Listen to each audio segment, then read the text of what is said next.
Material Console. Report Builder.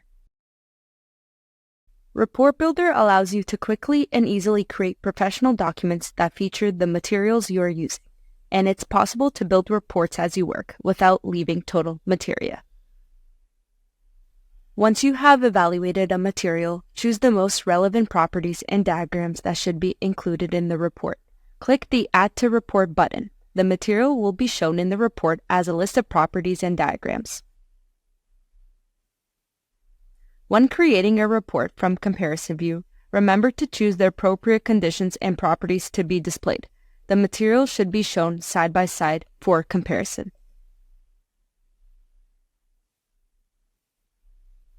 A report can include all the materials you need for a project or a number of candidates.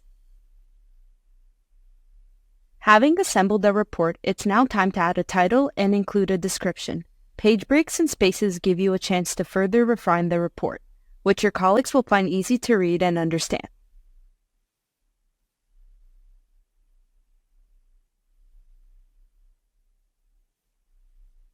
Saving your report allows you to work on it later, share it with your coworkers electronically, or print the final version for presentation.